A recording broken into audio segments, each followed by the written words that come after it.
Hello, oh gorgeous ones. Have you ever noticed how that everyone involved in this programme, all listeners and friends to this programme, all viewers, listeners and friends to this programme, are all gorgeous people. I should start the show really with hello, oh gorgeous ones. Every single person is a stunning good looker, except of course for James Dean, who will be making an appearance, I think, on the show. I think I got that wrong. I think I said to you it was going to be the next show. It's actually the one after next. Okay? It's either the next one or the one after next. I can't remember now. I'm sure it's the one after next, because I haven't done it yet. Yeah, we don't record the shows out of order. Oh no, this is almost live as it's happening. It really is. Hello to you, welcome along. My name's Chris Reardon. This is United Kingdom Talk, our 3 times a week talk show that you can listen to on your very own local radio station, or you can always go to one of the main United Kingdom Talk websites to listen. Go to unitedkingdomtalk.co.uk, and the new shows go up there on Tuesdays, Thursdays and Saturdays. Or if you want to watch the show, there's a brand new domain for that as well. unitedkingdomtalk.tv. unitedkingdomtalk.tv. And once again, the show's changed there on Tuesdays, Thursdays and Saturdays. All right. Now, technical people. Good news from the garden, from the gardens of Royal Berkshire, the gardens of my Mirable Studios.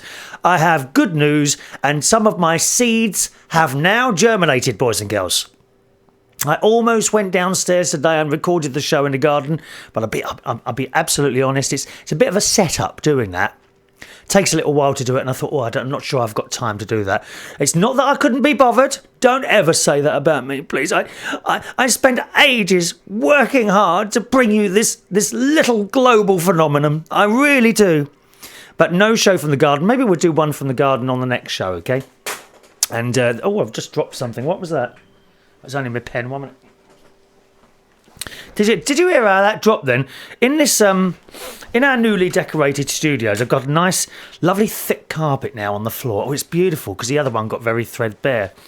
But when the carpet man came in and said, "What do you use it for?" When he came in to measure up, I told him.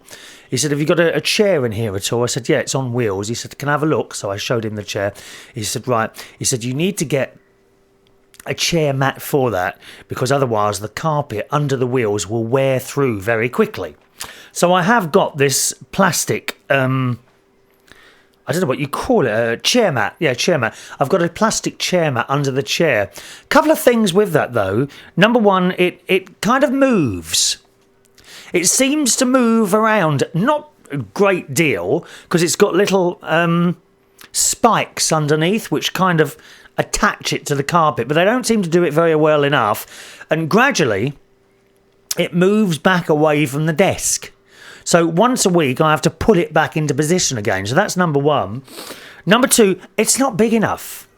I've just about got enough to move, so where I'm sitting now, I suppose I've got enough to move about 6 inches forward towards you, about 2 inches backwards, and about, I don't know, about 6 inches to the side. So I haven't got an awful lot of room to move around. I don't know, maybe I should just get another one. The only other thing is as well, it came as like a folded thing in a bag, right? And it had, and it was like folded into 4. So you open it up and put it on the floor. And I noticed when you are moving around, it kind of gets caught in the creases that it was once folded into. And I wonder, it's been down there for 2 weeks now, I wonder, will that just go eventually? Because it's a blooming pain, it really is. I don't know if you've got any suggestions. I don't really want to go down the shop and buy another one because they're not cheap. Blimey, no, this was about 30 quid. And about another 30 for a piece of plastic, It's not value, is it, really? 30 quid for a piece of plastic, do me a favour. It's too much. So I don't know what else to do, really. Because this is certainly not big enough. Has anyone got any suggestions at all on what I could just put on the floor where the chair goes? The other thing is, of course, I have got a lovely new carpet in here. I don't want to cover the whole thing in a bit of wood, do I?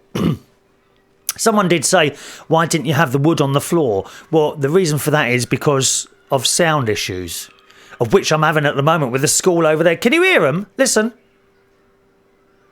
Oh, I know I shouldn't record this show while the playground is open. So you might hear some kids shouting or children shouting in a minute. Don't worry about that. They're all right. They're all playing football half a mile away over there, but we do hear them.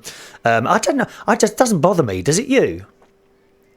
It's like when you're in the swimming pool. I go to the council swimming pool now, as you know. And, of course, when it's school holidays, it's a lot busier. And there's a lot of boisterous children in there, girls and boys, all ages. And it doesn't bother me at all. Some people are in there, oh, blooming kids are in here today. I'm thinking, how miserable are you?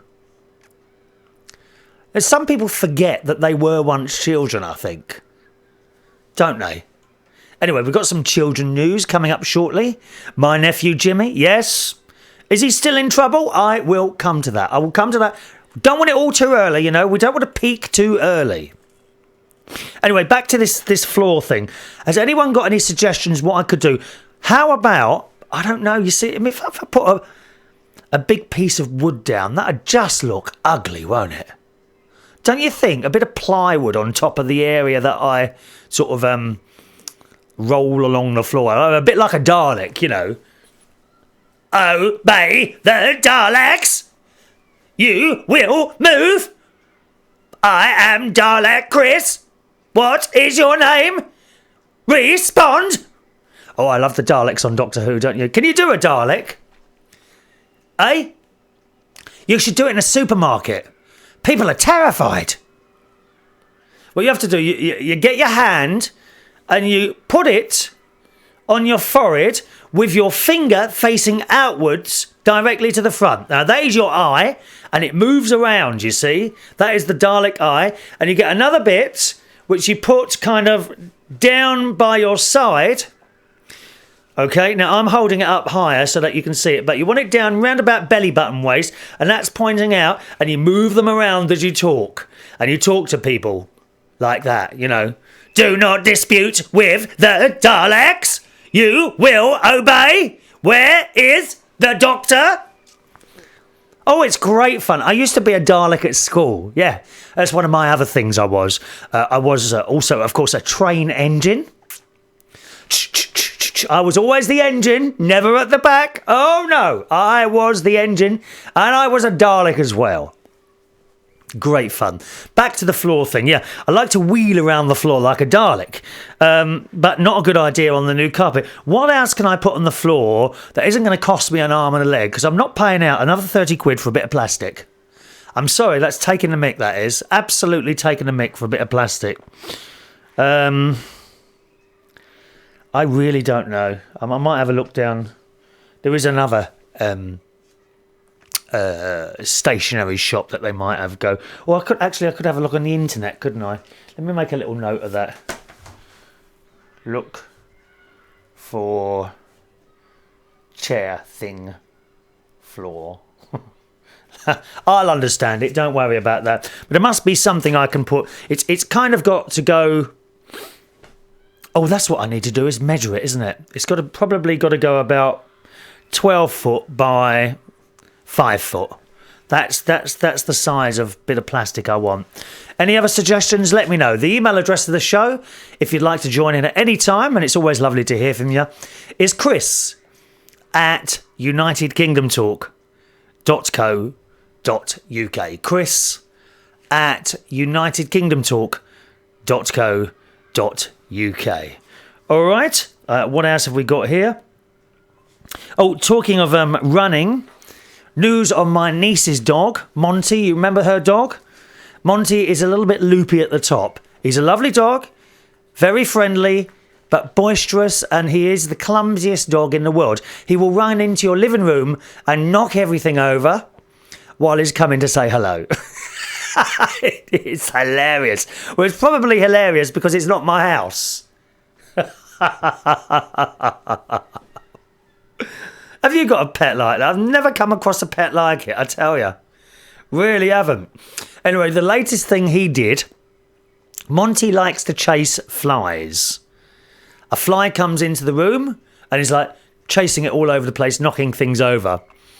And apparently yesterday, a fly was buzzing away, and they seem to be able to follow them, don't they, wherever they're going. And the fly landed on a window, and Monte launched himself at the window and splat straight into the window. What a stupid dog that is. We love him. We love him, Monte the dog. Have you got any funny pet stories like that? Eh? Any pets that you might have at home that are perhaps not quite there in the head? Do let us know. Same email address, chris@unitedkingdomtalk.co.uk. He's got the cutest head tilt when he hears something. For example, I've got a watch with an alarm on it. And when I was at my sister's house and when I was at my niece's house, whenever the alarm went off, his little head tilted like that and he was looking at the watch. I was so cute.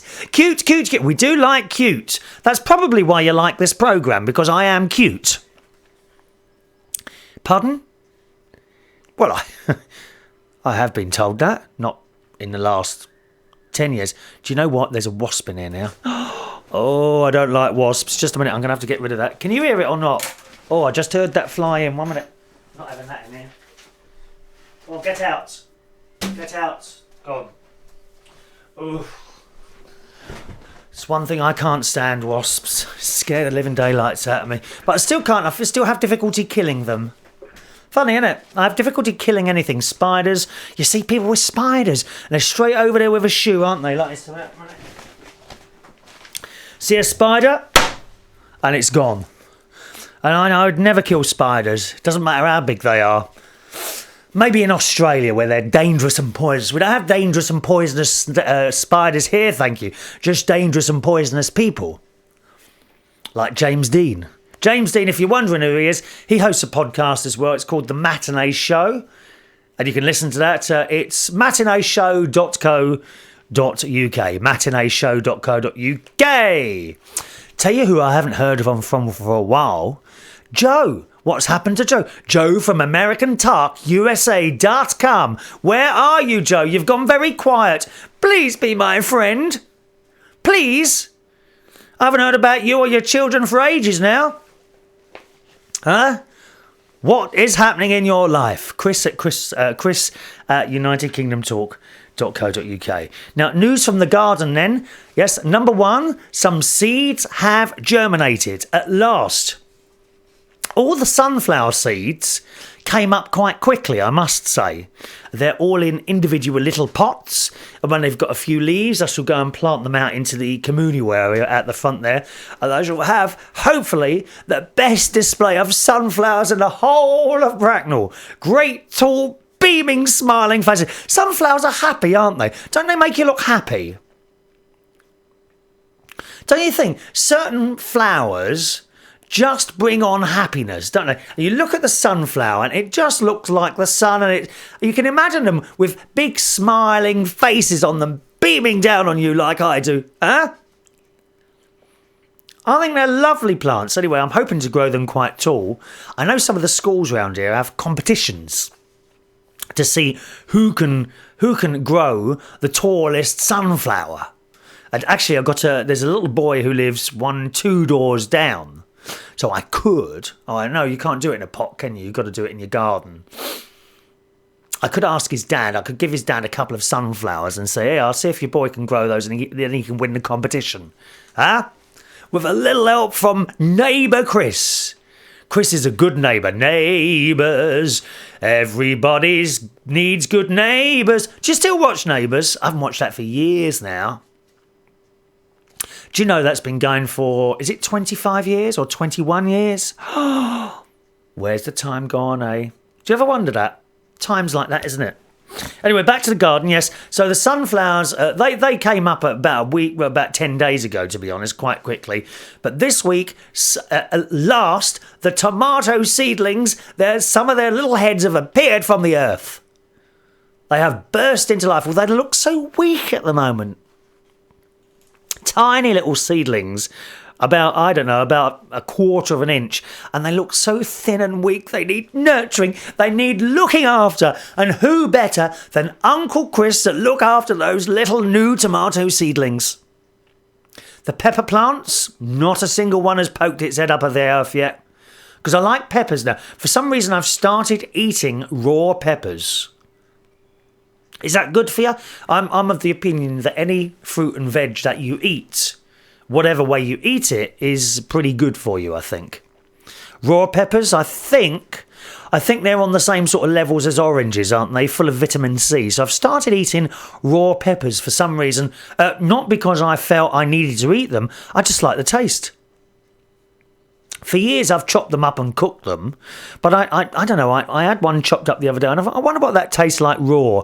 Because you hear, I mean, my mum used to eat a lot of salad stuff and what have you, tomatoes, raw carrots, what's that other long green stuff, celery?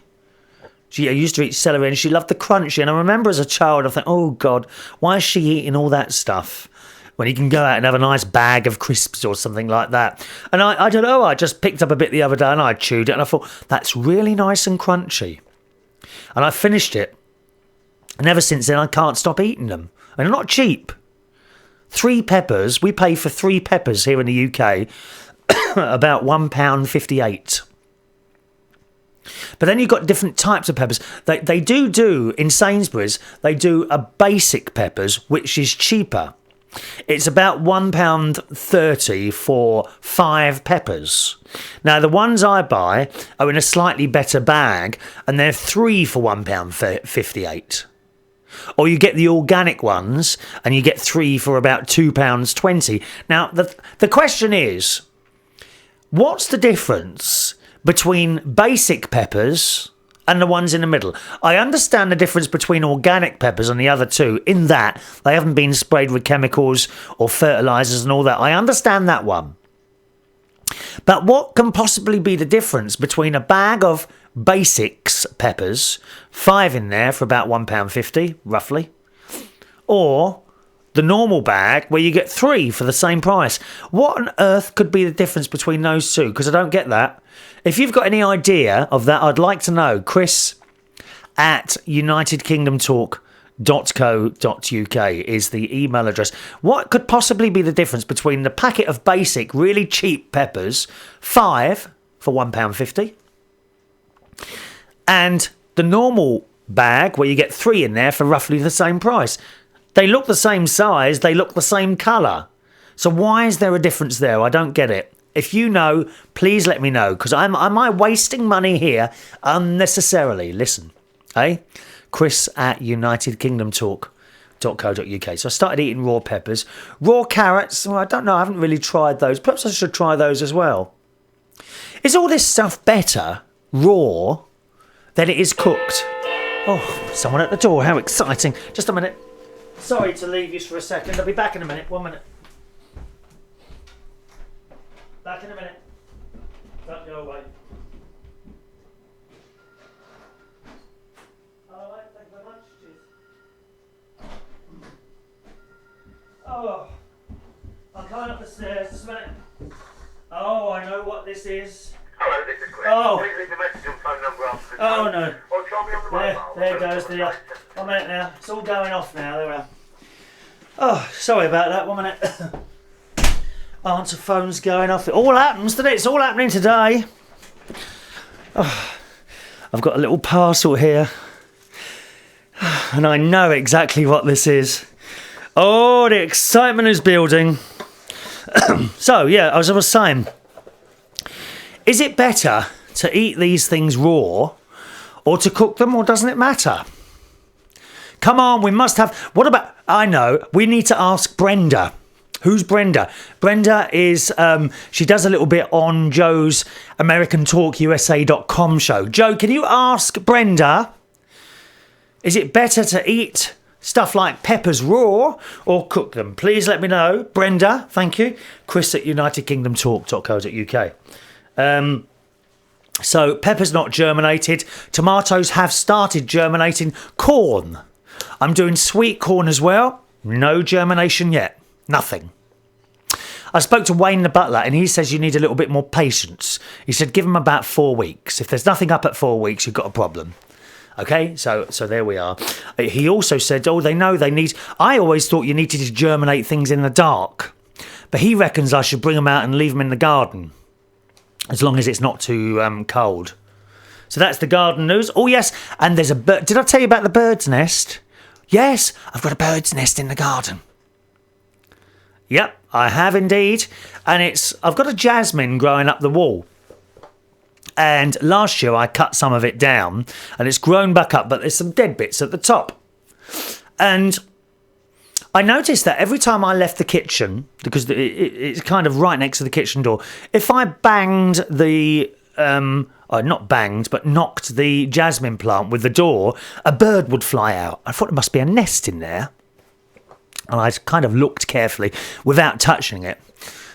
And sure enough, I could see a little nest. A little nest. You see, I'm going to be a father again. I'm going to be a daddy. It's a little blackbird. It's a blackbird. It's a little blackbird in there. And every time I go out now, I'm very careful not to bang the jasmine plant anymore. And sometimes you can't always see the mother, but. And as I say, I don't touch it at all. I look carefully through the holes in the jasmine and you can see a bird's nest in there. And now and again, you can see a little black head and a yellow beak. And she's sitting there on her eggs. She is sitting there on her eggs, hoping and waiting for them to hatch. So I'm very excited by that. Never had a bird's nest in the garden. Isn't that lovely? Unfortunately, Katie the cat also knows that it's there. Now, she can't get to it as far as I know. I don't think she can climb up a brick wall. Okay, there's nothing for her to climb up there. But she sits there just looking at it. Every time she leaves the house now, she stops and looks at where the nest is. So I hope one of those poor new little baby birds, when they're born, don't fall out of the nest. Because the cat will have them, which is an awful thing, but I suppose that's a nature thing. I don't know what I can do to stop that. How long does it take for birds' eggs to hatch? Do you know? Am I going to be waiting until September, or is it a fairly quick thing? Anyway, so that's the news from the garden. Right, let me just open I know what this is because I ordered them on Monday night because I lost something that I do my karaoke with. I do a karaoke night every Monday night in Hammersmith in London. If you're ever around that way, please come because we have a laugh. This is not a karaoke where you just sit there and look bored until it's your turn. I do try to entertain as well while we're doing that. Now, karaoke night is every Monday night at Belush's in Hammersmith. All right, Belush's in Hammersmith, not from 9 o'clock, unless there is football, in which case we start it after the football. Hammersmith is in London. Of course, if you're in Bracknell, if you're listening in Bracknell, then you're not far from Hammersmith, are you? And if it's only 1 or 2 people, I'll tell you what I'll do. I'll give you a lift there and a lift back. All you've got to do is email me and tell me we want to come to your karaoke night. Take a maximum of 4 people in the car. Chris@unitedkingdomtalk.co.uk is the email address. Chris@unitedkingdomtalk.co.uk. I've just noticed I've got 2 buttons open today on my chest. I'm revealing my flesh because it is quite nice. I've got a green shirt on today, which goes nicely with the green walls as well, innit? So what do you think's in here? Listen, here's a clue. Listen. Yes, it's my new maracas. Oh, yes. I've got new maracas. Look at this. We love them. Oh, yeah. This is for my karaoke night, you see, in a little plastic bag. They're quite well made, I must say. Yeah. At the Copacabana. Yeah. These are for my karaoke night. I don't just sit there and push buttons. I've got instruments. Yes. We've got maracas. We've got a new set of maracas now, I'm very pleased to say. I've got tambourine. Hang on, I've got actually a tambourine's in the other room. Just a minute, let me get that as well. It's all here, you know. Sorry, I keep disappearing today. You know, won't be a minute. 1 minute. Find my tambourine. Oh, where's that now? Hello, tambourine.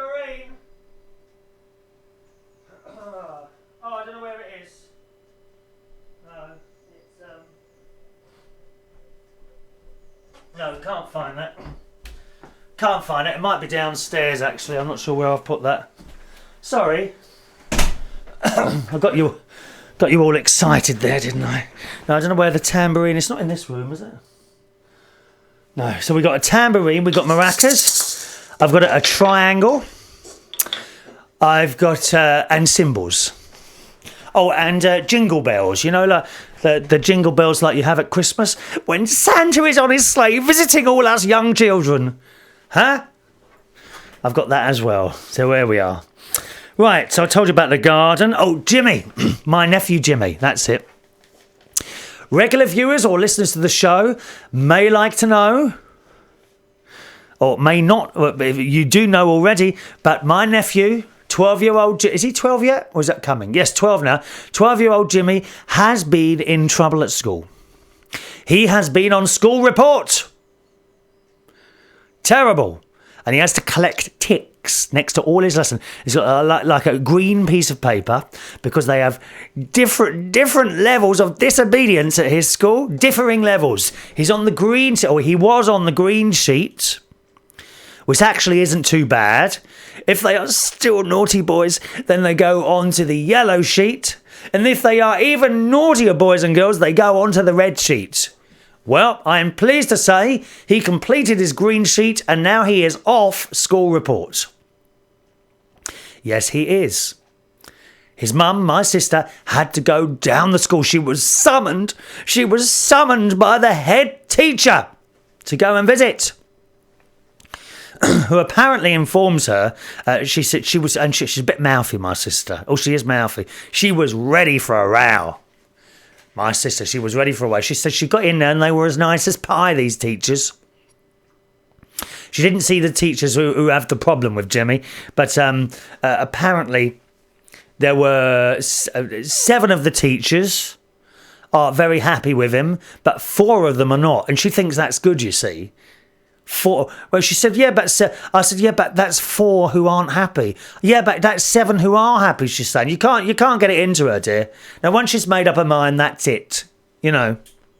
So it's still bad, but he is now off school report, so it looks like, once again, my nephew is noted as a good boy. He's a bit disappointed at the moment because the football season has finished, so he's not playing football at the moment. And I have to tell you, recently... he has been scoring goals at his football matches. He plays for Woodhall Spa children's team. I think it's an under-12s or an under... I'm not quite sure of it. Woodhall Spa young people's football team or something like that. So he plays for them and he's been scoring goals. He sort of scored 2 goals in one game. 2 out of 5. They won at 5 goals to something else.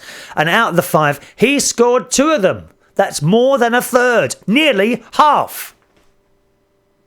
And he scored a goal the other day as well. So I'm very proud uncle again. Very proud uncle. You see, I'm a father to the chicks downstairs. I do a lot, you know. I'm a father to the new little chicks downstairs that are still in their eggs. They're not hatched yet. They are not yet hatched. I'm a father to my new tomato plants. Hopefully my pepper and corn plants too. And my sunflowers, I'm already a grandfather to them. And I am proud uncle as well. Proud of my nephew Jimmy for coming off of school reports and scoring goals. But he's a little bit disappointed because the football season is now over. Thank God for that. I hate the game. I absolutely hate the game. But he's now showing an interest in tennis for the summer. He's very athletic, you know, my nephew. It's fantastic, isn't it? And it's so good. It's so good for someone young to want to be into all this. There's too many children who are vegging out in front of the telly playing computer games. Even when I was young, from the age of, I suppose, 7, I had a bicycle. I used to go everywhere on my bicycle. And that carried on right through my teen years. I had a friend, Peter, who lived just in the next block of flats. And we would go on our bikes 2 or 3 times a week down to a place in southwest London called Powell Park, which was like a cycle down the hill, and we crossed a couple of roads, and you'd be in the middle of the park, and we used to go around there. on our bikes. It's so important for young children to have some form of exercise. It really is. It's a terrible worry sometimes, and you see some of the children and how fat they are. I'm not bothered about how people look particularly, but it's dangerous. It's so dangerous. My other nephew, I've mentioned long time ago now, has a bit of a weight problem, but it's what he eats. It's all fried food, and I've tried so many times to explain to him how dangerous it is. It's bad enough, I think, when you get to, say, my age and you have a bad weight problem. I have trouble keeping it off, yeah, but I wouldn't say I'm obesely overweight. I think I'm a bit overweight, yeah, and I find it very, very hard to keep it off.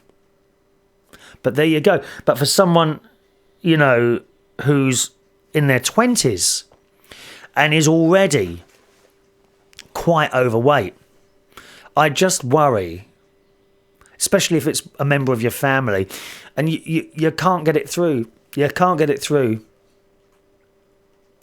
It is a shame that people, whatever their age, need to have that heart attack to cut down on the fatty foods, or that stroke to stop them adding handfuls of salt to everything. Salt, I think, is the main cause of stroke. So if I'm wrong on that, please correct me. But it's just so dangerous. I remember my dad, he used to have... The dinner would be there in front of him, and he'd get this salt thing and it'd be shaken and shaken and shaken over it. Dad had a stroke. He had a couple of strokes, actually. Eventually it was a stroke that done him in. Was it the salt? Well, that's what they tell us, isn't it? I've never added salt to anything, never. I don't know why. No reason for it. Yes, stuff can taste better with salt. But is it that better that you want to shorten your life? I don't know. Going back to Jimmy, though, it's so good that he does all this running around. Yeah, of course, no one's telling you to give up chips or fried food forever. But in moderation, there's nothing... I was told once, I had a cholesterol test about a year ago when I went in to see the doctor about something completely unrelated. Maybe, was it the sore throat? I can't remember. And I did this cholesterol test, and I rung up a bit later, and I said, how was it? Oh, yes, Mr. Reardon, everything's fine with that. I said, can you give me the numbers? Because I had an idea that some 0.7 or I don't know. She says, do you understand what the numbers mean? I said, not really, no. She said, well, put it this way. She said, you could have a couple of fried English breakfasts every week and it wouldn't affect you. Fair enough. So I knew it was quite low. But then again, I don't eat much fried food, you see, and it's the vegetables and the fruit, and it all adds up to a clean, healthy way of living. You don't have to give it up altogether, just cut it down. But for young people to have this weight hanging around them, you've only got to walk into the supermarkets, into the shopping centres and see this. It is actually, strangely enough, it's not so much the boys either. I think it's mostly the girls. Although my niece, she hasn't got an ounce of fat on her. But you see the girls walking through the shopping centre and they're carrying so much extra weight. Why do they not worry about what this is going to do to them in the long term? These are young girls. You can understand if they were a bit older. I think perhaps once you get to your 50s, you can relax all that business a little bit, aren't you? Can't you? Or is it more important then? I don't know. But a lot of these girls, they're in their teens. They're in their teens and early 20s, and they are massive. Massive. Why is it that they don't worry about what this is doing to them. And you do know usually what's causing it. There are certain diseases and certain... oh dear, I've just dropped all my emails. Just a minute now. There are certain diseases and conditions, unfortunately, that do make you put on weight.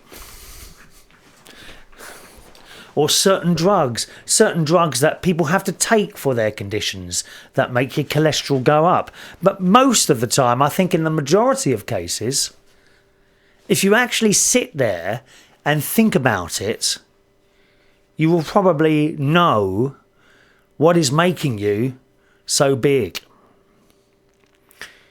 We're not discussing people's looks here. We're talking about what people are doing to their health. The government in this country has come up with one of the few rare good ideas that they have now, which doesn't involve speed cameras. But I think it's either, I beg your pardon, it's either the government or the local councils that have now come up with this thing that all people over the age of, I think it's 60 or 65, pensioners, get free swimming. What a fantastic idea. Of course, you get the usual younger people, not young people, because I actually find teenagers and younger people quite respectful of people in pensioners' age. Usually people around my age are now moaning at the fact that the pensioners are now getting into the swimming for free. Stop moaning and just get on with it. That's what I say. I think it's a brilliant idea. And certainly in the swimming pool. And elderly people, I just love talking to them. And they're always early for everything, aren't they? You notice that? How many times, perhaps, have you been going to work early in the morning? I don't know, 6 o'clock, 6:30 in the morning, and you drive or walk past elderly people who are retired, but they're on their way. Where are they going? They're going to the newsagent to get today's paper. My dad used to do it. They're up early at the crack of dawn. They walk to the newsagent to get today's paper. It's fantastic, isn't it? They're always early. And when I go to the swimming pool, now I can't get in a swimming pool. It's not open to the public until 12 o'clock on most days, except at weekends, and on Wednesdays it's 10:30.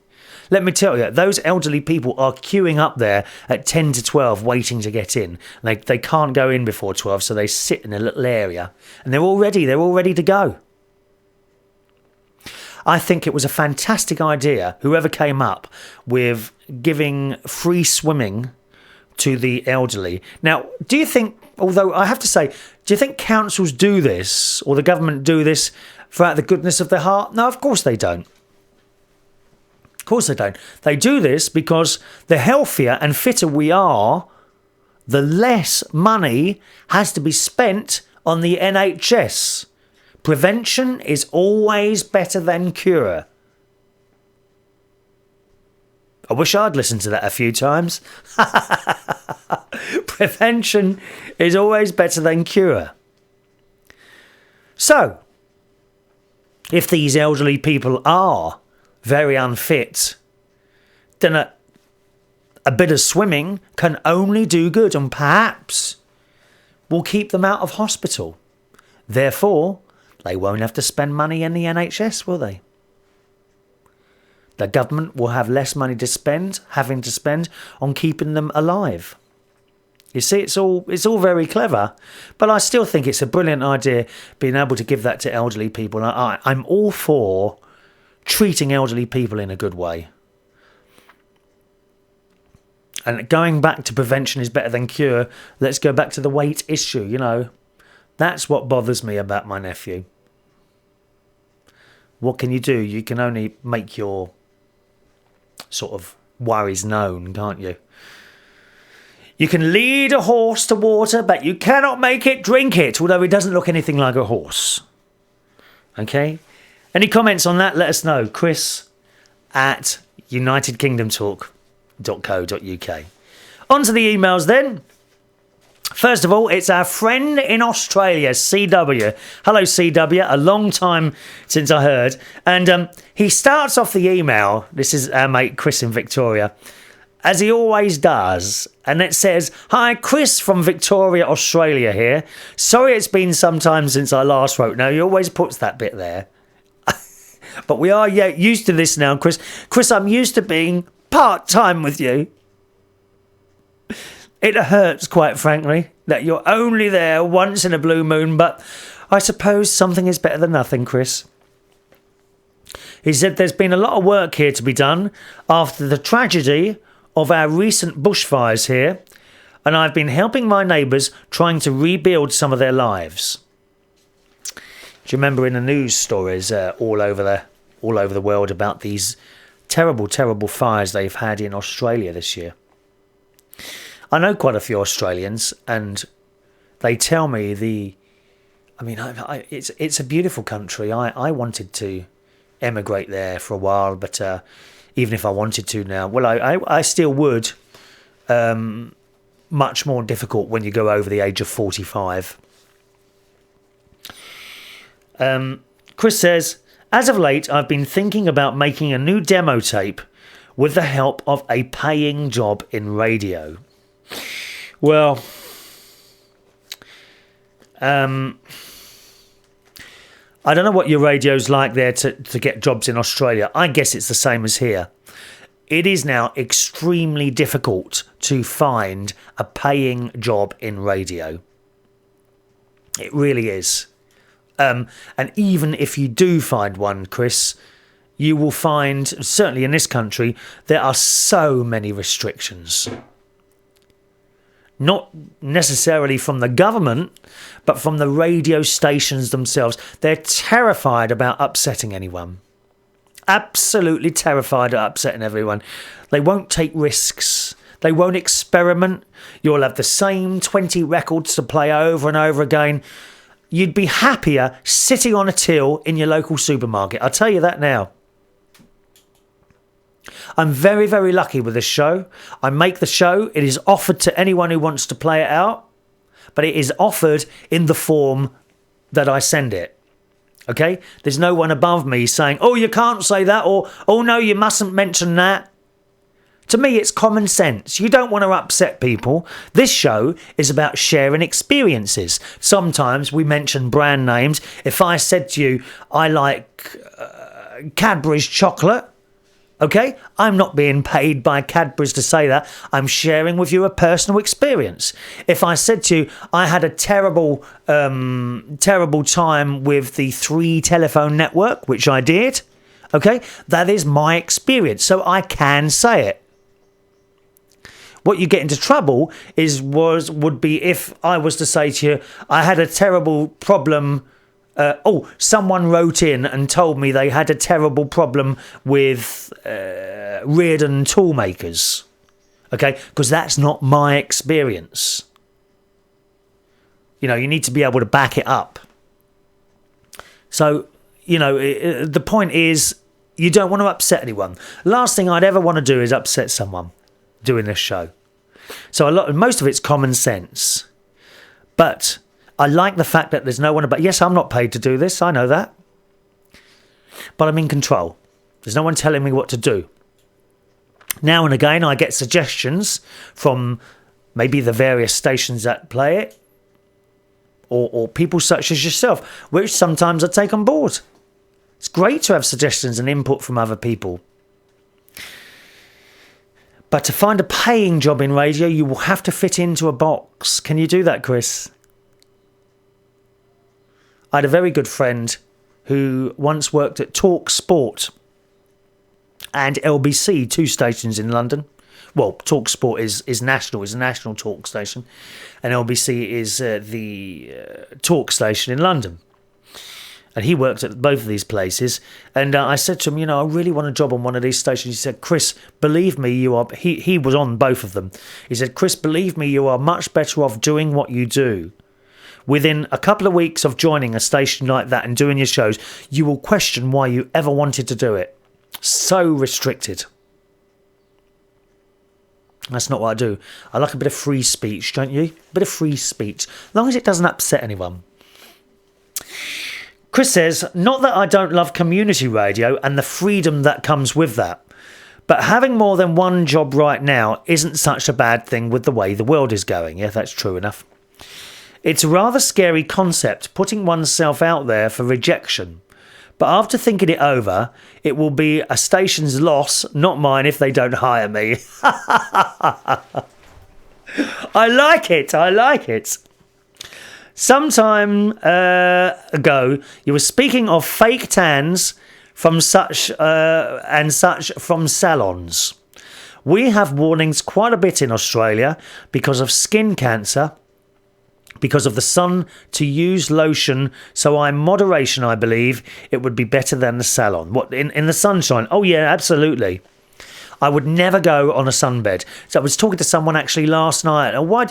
You should have a sunbed in the winter. I said, you're joking. You're full of cancer. And she said to me, this woman, she said to me, yeah, it can make you feel really good, you know. I said, no, it can't. It can give you blooming cancer. I will not be going under a sunbed ever.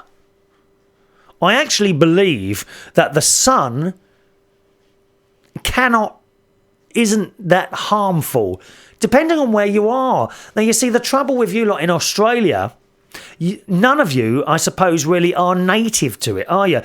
Everyone came from somewhere else. Do you see what I'm saying? I think in years to come, native Australians, as evolution carries on, their skin will adjust to that sunlight there.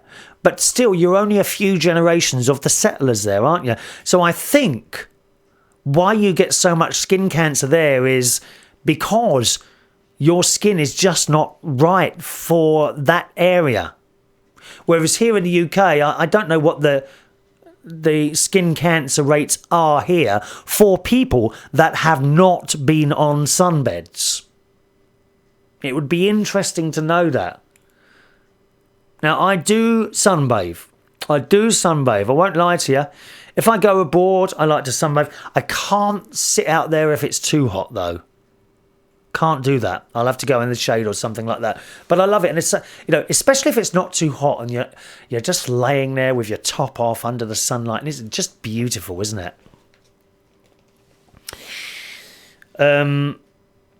Chris says, I have seen stories in the newspapers of people dying from those tanning salons as well. Like being in a microwave, mate, and it seems it can cook your insides if you are in there oh so often. I do have quite a laugh here with people with the bottled tans that look like right oranged fools. Yeah, the bottled tans, I mean, they just look so false, don't they? They're awful. But I'd rather have a bit painted on me than to sit there being microwaved for 20 minutes. Natural is always the way to go, in my opinion. Anyway, hope all's well with you there. I love your new side job. I listened to that podcast as well, and that's from Chris in Victoria, Australia. Yes, so that's the little live show that I do for someone else. I have to say, there is another little show I do. I can't mention it on this one. It's not fair being on other radio stations, but I get. And that one's a live chat show that I do, and I get incredibly nervous and worry about it, and it starts the day before. I start worrying that I'm going to run out of things to say, seriously, and I get really nervous. Is it going to be interesting? Will everything work all right? Will I be able to cope if everything goes wrong? I've never known anything like it. It's a strange thing. I get so nervous before I do the show. Once I'm up and running, I'm fairly all right. And it literally starts the day before I do it. And it's funny, isn't it? Very, very strange, that. Can't work it out. If you want more information on that one, go to my main website, which you'll find at chrisreardon.co.uk. Now, I don't often mention that there. I've got loads of photographs of my life so far, really, and it kind of links into everything that I do. Once again, you can find that at chrisreardon.co.uk. All right, how are we doing on time? Lots of emails to get through. A quick one here. This is from someone on YouTube, and his username is Red Shift Experiment. Interesting. Red Shift Experiment. That's a good name. Hello, Chris.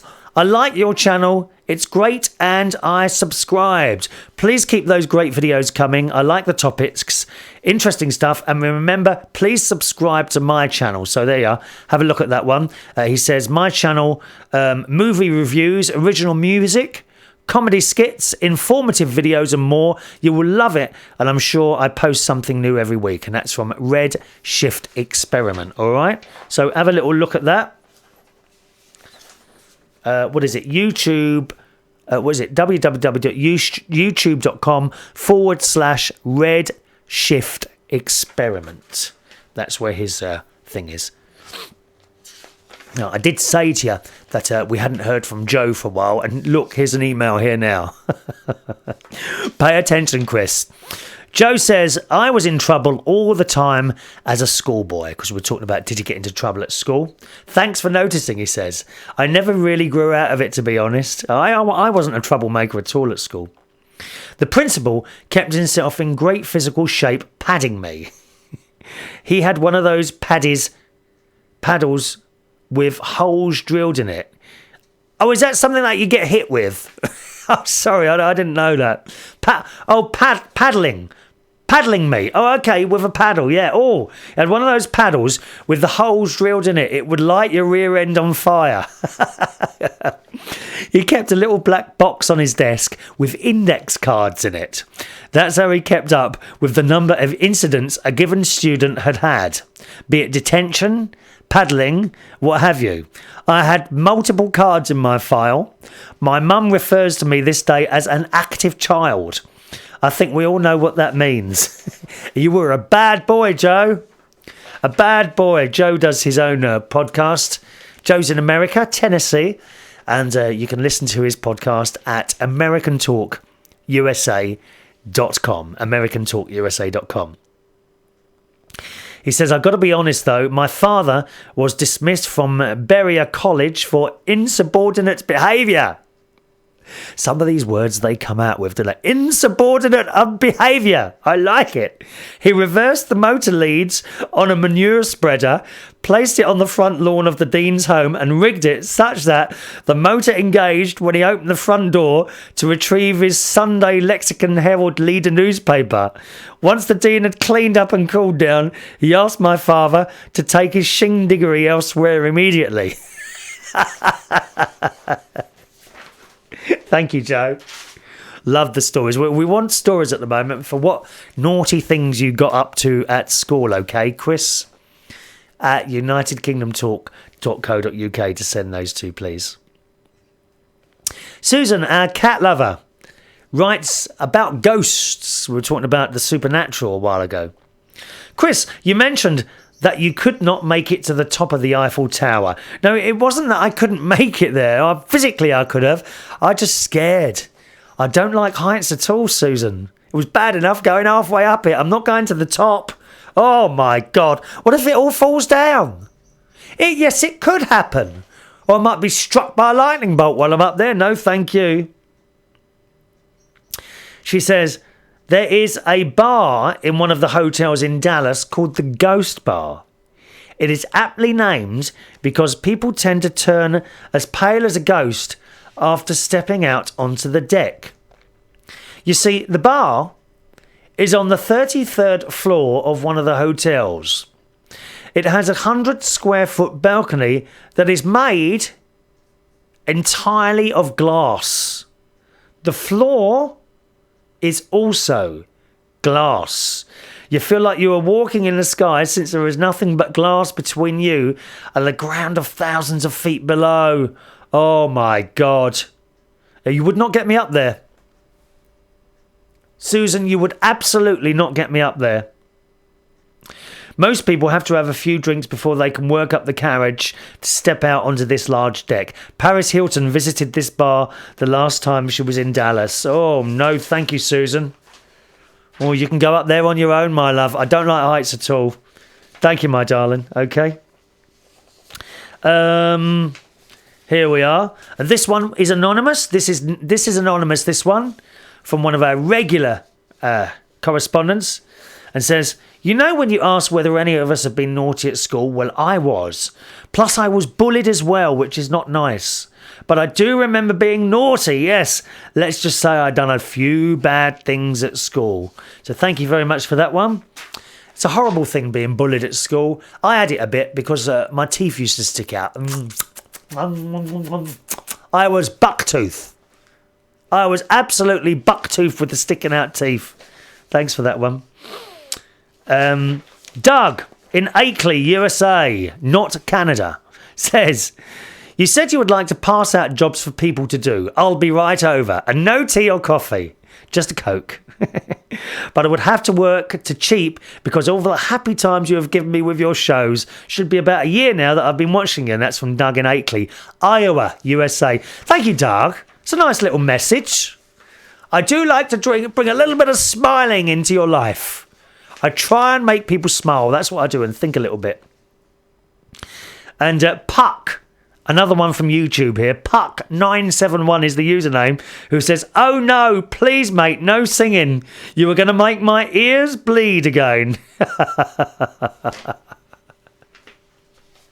Oh, look at the time. It's time to go. God, it's gone so quick. That's it for today's show. Do join me on the next one. My email address, once again, is chris@unitedkingdomtalk.co.uk. chris@unitedkingdomtalk.co.uk.